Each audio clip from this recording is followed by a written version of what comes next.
ನಕ್ಸಲ್ ನಾಯಕ ವಿಕ್ರಮ್ ಗೌಡ ಎನ್ಕೌಂಟರ್ ಆಗ್ತಾ ಇದ್ದಂತೆ ಕೊಡಗು ಜಿಲ್ಲೆಯಲ್ಲೂ ಎಎನ್ಎಫ್ ಹಾಗೂ ಪೊಲೀಸರು ಅಲರ್ಟ್ ಆಗಿಬಿಟ್ಟಿದ್ದಾರೆ.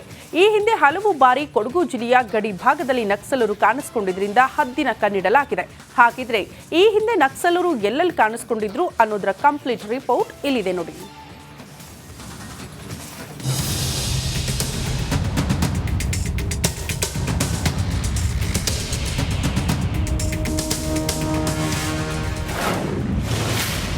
ನಕ್ಸಲ್ ನಾಯಕ ವಿಕ್ರಮ್ ಗೌಡ ಎನ್ಕೌಂಟರ್.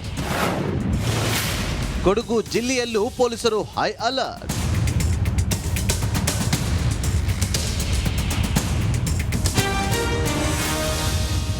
ಕೊಡಗು ಜಿಲ್ಲೆ ಕೇರಳ ರಾಜ್ಯದೊಂದಿಗೆ ಗಡಿ ಭಾಗವನ್ನ ಹೊಂದಿದೆ. ಆಗಾಗ ನಕ್ಸಲರು ಪ್ರತ್ಯಕ್ಷವಾಗಿರುವ ಪ್ರಕರಣಗಳು ನಡೆದಿದೆ. ಇದೀಗ ನಕ್ಸಲ್ ನಾಯಕ ವಿಕ್ರಮ್ ಗೌಡ ಎನ್ಕೌಂಟರ್ ಆದ ಹಿನ್ನೆಲೆ ಈತನ ಸಹಚರರು ಬೇರೆ ಬೇರೆ ಜಿಲ್ಲೆಗಳಿಗೆ ಆಗಮಿಸುವ ಸಾಧ್ಯತೆ ಇದೆ. ಆದ್ದರಿಂದ ಕೊಡಗು ಜಿಲ್ಲೆಯಲ್ಲೂ ಪೊಲೀಸರು ಹದ್ದಿನ ಕಣ್ಣಿಟ್ಟಿದ್ದಾರೆ.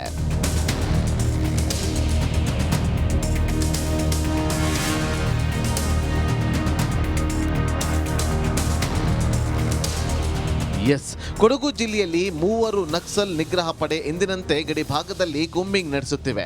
ಕುಟ್ಟು, ಭಾಗಮಂಡಲ ಮತ್ತು ಅರ್ಜಿ ಗ್ರಾಮದ ಸಮೀಪದ ಅರಣ್ಯ ಪ್ರದೇಶದಲ್ಲಿ ಕಾರ್ಯಾಚರಣೆ ನಡೆಸುತ್ತಿದ್ದಾರೆ. ಜೊತೆಗೆ ವಿಶೇಷ ಪೊಲೀಸ್ ತಂಡ ರಚನೆ ಮಾಡಲಾಗಿದೆ ಎಂದು ಕೊಡಗು ಎಸ್ಪಿ ಕೆ ರಾಮರಾಜನ್ ಮಾಹಿತಿ ನೀಡಿದ್ದಾರೆ.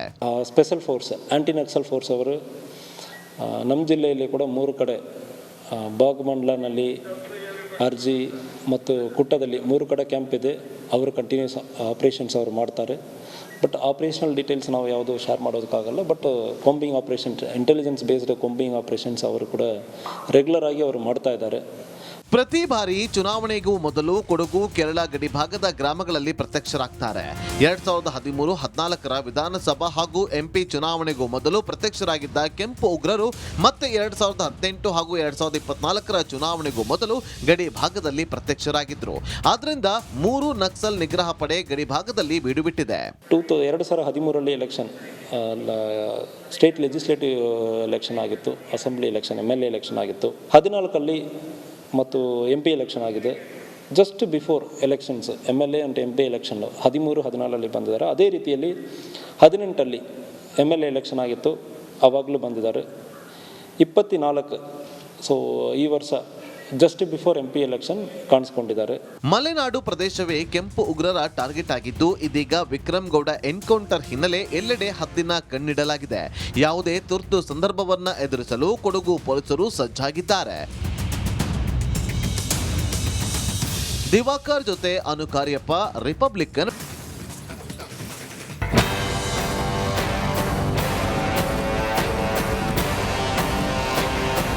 ಸಮಸ್ಯೆಗಳ ಆಗರವಾದ ಕೆಳಗೇರಿ ಕೆರೆ ಸ್ವಚ್ಛತೆಗೆ ಉಪಲೋಕಾಯುಕ್ತ ಗಡುವು.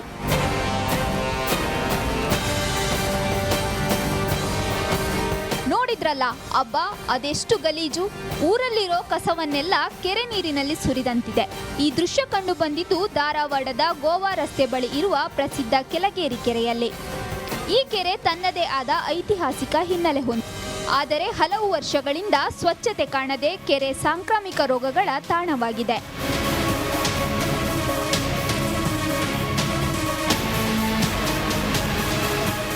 ಇಲ್ಲಿನ ನೀರನ್ನು ಬಳಸೋ ಕೃಷಿ ವಿವಿ ಇದರ ಮಾಲೀಕರು ನಾವು ಅಂತಾರೆ. ಆದರೆ ಅಭಿವೃದ್ಧಿ ಮಾಡಿ ಅಂದ್ರೆ ಮಹಾನಗರ ಪಾಲಿಕೆಯತ್ತ ಬೊಟ್ಟು ಮಾಡಿ ತೋರಿಸ್ತಿದ್ದಾರೆ. ಪಾಲಿಕೆಗೆ ಕೇಳಿದ್ರೆ ಅವರು ನಮಗೆ ಹಸ್ತಾಂತರಿಸಲಿ ಎಂದು ಹೇಳುತ್ತಾರೆ. ಹೀಗಾಗಿ ಇವರಿಬ್ಬರ ಕಿತ್ತಾಟದಿಂದ ರೋಸಿ ಹೋದ ಸಾರ್ವಜನಿಕರು ಲೋಕಾಯುಕ್ತಕ್ಕೆ ದೂರು ಸಲ್ಲಿಸಿದ್ದಾರೆ. ಹೀಗಾಗಿ ಖುದ್ದು ಉಪಲೋಕಾಯುಕ್ತ ನ್ಯಾಯಮೂರ್ತಿ KN ಫಣೀಂದ್ರ ಅವರು ಕೆರೆಗೆ ಭೇಟಿ ನೀಡಿ ಪರಿಶೀಲಿಸಿದ್ದಾರೆ. ತಾತ್ಕಾಲಿಕ ಸ್ವಚ್ಛತೆಗೆ 20 ದಿನಗಳ ಗಡುವು ನೀಡಿದ್ದಾರೆ. ಈ ಕೆರೆಗೆ ಫಸ್ಟ್ ಆಫ್ ಆಲ್ ಏನು ಅಂತಂದರೆ, ಒಂದು ಫೆನ್ಸಿಂಗ್ ಇಲ್ಲ. ಸುತ್ತ ಕೆರೆ ಸುತ್ತನೂ ಮೊದಲು ಫೆನ್ಸಿಂಗ್ ಮಾಡಿಕೊಂಡು ಅವ್ರು ನಮ್ಮದು ಅಂತಂದು ಮಾಡ್ಕೋಬೇಕು. ಇಲ್ಲಿ ಡಿಸ್ಪ್ಯೂಟ್ ಏನಾಗಿದೆ ಅಂತಂದರೆ, ಯೂನಿವರ್ಸಿಟಿಯವ್ರದ್ದು ಓನರ್ಶಿಪ್ಪು ಅವ್ರದ್ದಿದೆ ಕೆರೆದು, ಮತ್ತು ಡಿಸ್ಟ್ರಿಕ್ಟ್ ಅಡ್ಮಿನಿಸ್ಟ್ರೇಷನ್ಗೆ ಹ್ಯಾಂಡ್ ಓವರ್ ಮಾಡಿಲ್ಲ ಅಥವಾ ಮುನ್ಸಿಪಾಲ್ಟಿಗೆ ಅದನ್ನು ಹ್ಯಾಂಡ್ ಓವರ್ ಮಾಡಿಲ್ಲ. ಅದಕ್ಕೋಸ್ಕರ ಅವ್ರು ಕ್ಲೀನ್ ಮಾಡಬೇಕು ಅಂತ ಇವರು ಕ್ಲೀನ್ ಮಾಡಬೇಕು ಅಂತ ಅವರು, ಒಟ್ಟಿನಲ್ಲಿ ಇಬ್ಬರೂ ಅದನ್ನು ಮಾಡಿದ್ದಂಗೆ ಕಾಣೋದಿಲ್ಲ. ಈ ಕಾಲುವೆ ಏನಿದೆ ಅದನ್ನು ಕ್ಲೀನ್ ಮಾಡಬೇಕು, ಡಿಸಿಲ್ಟ್ ಮಾಡಬೇಕು, ಆ ಕಡೆ ಈ ಕಡೆ ಜೊಂಡು ಅದೆಲ್ಲ ಕ್ಲೀನ್ ಮಾಡಬೇಕು. ಆಮೇಲೆ ಪಾತ್ವೇ ಏನಿದೆ ಅದು ಸುತ್ತ ಎಷ್ಟು ಅಗಲ ಬಿಡಿಸೋಕ್ಕೆ ಮಾಡೋಕ್ಕಾಗುತ್ತೆ ಅಷ್ಟು ಕ್ಲೀನ್ ಮಾಡಿ ಓಡಾಡೋದಕ್ಕೆ ಸಾರ್ವಜನಿಕರಿಗೆ ತೊಂದರೆ ಇಲ್ದಂಗೆ ಮಾಡಬೇಕು. ಇದು ಅವರು ನನಗೆ ಅಶ್ಯೂರೆನ್ಸ್ ಕೊಟ್ಟಿದ್ದಾರೆ, 20 ದಿನದೊಳಗಾಗಿ ನಾವು ಮಾಡಿ ನಿಮಗೆ ಫೋಟೋ ತೆಗೆದು ವಿಡಿಯೋ ಮಾಡಿ ಕಳಿಸ್ಕೊಡ್ತೀವಿ ಅಂತಂದು ಹೇಳಿದ್ದಾರೆ. ಕೆರೆ ತಮ್ಮದು ಎಂದು ಹೇಳಿಕೊಳ್ಳೋ ಧಾರವಾಡ ಕೃಷಿ ವಿಶ್ವವಿದ್ಯಾಲಯದ ಅಧಿಕಾರಿಗಳು ಇದರ ನಿರ್ವಹಣೆಗೆ ಮಾತ್ರ ತಯಾರಿಲ್ಲ. ಆದರೆ ಕೆರೆಯ ನೀರು ಮಾತ್ರ ಬೇಕು. ಕೆರೆಯೊಳಗಿರುವ ನೀರಿಗೆ ಮಾತ್ರ ನಾವು ಮಾಲೀಕರು. ಕೆರೆಯ ಸುತ್ತ ಇರೋ ದಂಡೆ ಪಾಲಿಕೆಗೆ ಸೇರುತ್ತೆ ಅಂತ ಹೇಳ್ತಿದ್ದಾರೆ. ಅನೇಕ ಹಿರಿಯ ಅಧಿಕಾರಿಗಳು ಬಂದು ಹೋದಾಗಲೂ ಕೆಲವು ದಿನ ಕಾಳಜಿ ತೋರೋ ಅಧಿಕಾರಿಗಳು ಆ ಬಳಿಕ ಈ ಕಡೆ ತಿರುಗಿಯೂ ನೋಡಲ್ವಂತೆ. ಸರ್, ಇವು ಏನು ಗಣ್ಯರ ಭೇಟಿ ಕೊಡೋದಾಗ್ಲಿ, ರಾಜಕಾರಣಿಗಳು, ಜನಪ್ರತಿನಿಧಿಗಳು, ಅಧಿಕಾರಿಗಳು, ಉನ್ನತ ಅಧಿಕಾರಿಗಳು ಏನ್ ಭೇಟಿ ಕೊಡ್ತಾರಲ್ಲ, ಇದು ಕನಿಷ್ಠ ಒಂದು 2 ತಿಂಗಳಿಗೊಮ್ಮೆ ನಡೀತೈತೆ ಸರ್. ಇದೇನು ಹೊಸದಂತ ಏನ್ ಅನ್ಸೋಲ್ದು. ಆಮೇಲೆ ಬಂದಾಗ ಏನ್ ಅಧಿಕಾರಿಗಳು ತಾಕೀತ್ ಮಾಡ್ತಾರಲ್ರಿ, ಅವ್ರ ಮುಂದೆಲ್ಲ ಹೂ ಅಂತಾರ ಅವ್ರು.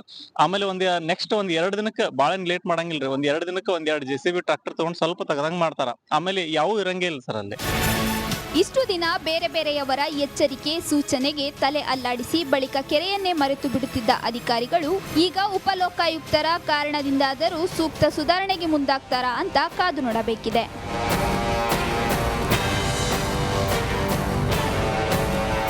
D V Kammar, Republic Kannada, Dharwad.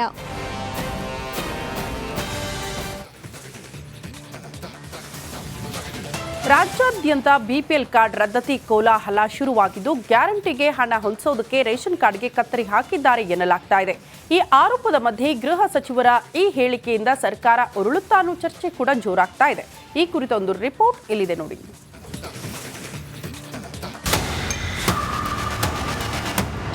ಆದಷ್ಟು ಶೀಘ್ರವಾಗಿ ಫೌಂಡೇಶನ್ ಹಾಕ್ಬಿಡಿ. ಯಾಕೆಂದ್ರೆ ಈಗ ಹೇಳಕ್ಕಾಗೋದಿಲ್ಲ ಹೆಂಗೆ ಏನೇನು ರಾಜಕೀಯದ ಪರಿಸ್ಥಿತಿಗಳು ಆಗ್ತವೆ ಅಂತ ಗೊತ್ತಿಲ್ಲ. ಆದ್ರಿಂದ ನೀವು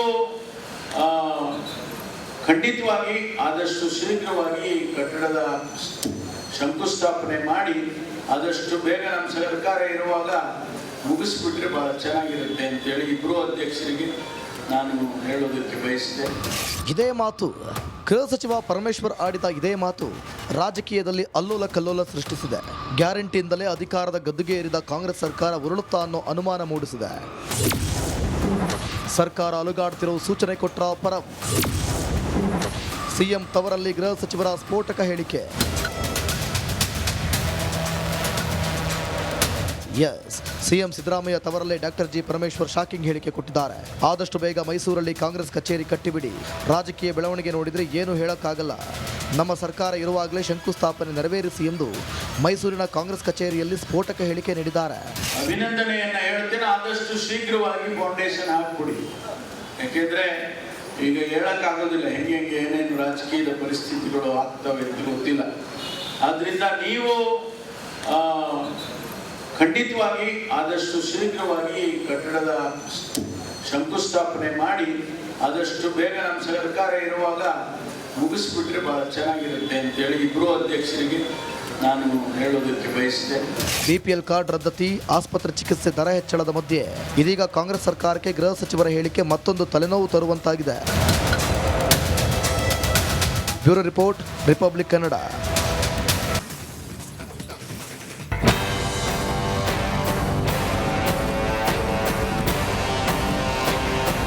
ಸಮಸ್ಯೆಗಳ ಆಗರವಾದ ಕೆಳಗೇರಿ ಕೆರೆ.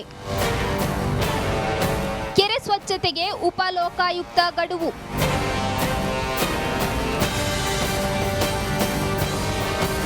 ನೋಡಿದ್ರಲ್ಲ ಅಬ್ಬಾ, ಅದೆಷ್ಟು ಗಲೀಜು. ಊರಲ್ಲಿರೋ ಕಸವನ್ನೆಲ್ಲ ಕೆರೆ ನೀರಿನಲ್ಲಿ ಸುರಿದಂತಿದೆ. ಈ ದೃಶ್ಯ ಕಂಡು ಬಂದಿದ್ದು ಧಾರವಾಡದ ಗೋವಾ ರಸ್ತೆ ಬಳಿ ಇರುವ ಪ್ರಸಿದ್ಧ ಕೆಳಗೇರಿ ಕೆರೆಯಲ್ಲಿ. ಈ ಕೆರೆ ತನ್ನದೇ ಆದ ಐತಿಹಾಸಿಕ ಹಿನ್ನೆಲೆ ಹೊಂದಿದೆ.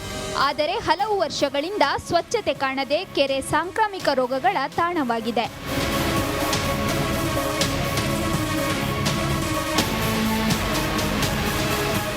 ಇಲ್ಲಿನ ನೀರನ್ನು ಬಳಸೋ ಕೃಷಿ ವಿವಿ ಇದರ ಮಾಲೀಕರು ನಾವು ಅಂತಾರೆ. ಆದರೆ ಅಭಿವೃದ್ಧಿ ಮಾಡಿ ಅಂದ್ರೆ ಮಹಾನಗರ ಪಾಲಿಕೆಯತ್ತ ಬೊಟ್ಟು ಮಾಡಿ ತೋರಿಸ್ತಿದ್ದಾರೆ. ಪಾಲಿಕೆಗೆ ಕೇಳಿದ್ರೆ ಅವರು ನಮಗೆ ಹಸ್ತಾಂತರಿಸಲಿ ಎಂದು ಹೇಳುತ್ತಾರೆ. ಹೀಗಾಗಿ ಇವರಿಬ್ಬರ ಕಿತ್ತಾಟದಿಂದ ರೋಸಿ ಹೋದ ಸಾರ್ವಜನಿಕರು ಲೋಕಾಯುಕ್ತಕ್ಕೆ ದೂರು ಸಲ್ಲಿಸಿದ್ದಾರೆ. ಹೀಗಾಗಿ ಖುದ್ದು ಉಪಲೋಕಾಯುಕ್ತ ನ್ಯಾಯಮೂರ್ತಿ KN ಫಣೀಂದ್ರ ಅವರು ಕೆರೆಗೆ ಭೇಟಿ ನೀಡಿ ಪರಿಶೀಲಿಸಿದ್ದಾರೆ. ತಾತ್ಕಾಲಿಕ ಸ್ವಚ್ಛತೆಗೆ 20 ದಿನಗಳ ಗಡುವು ನೀಡಿದ್ದಾರೆ. ಈ ಕೆರೆಗೆ ಫಸ್ಟ್ ಆಫ್ ಆಲ್ ಏನು ಅಂತಂದರೆ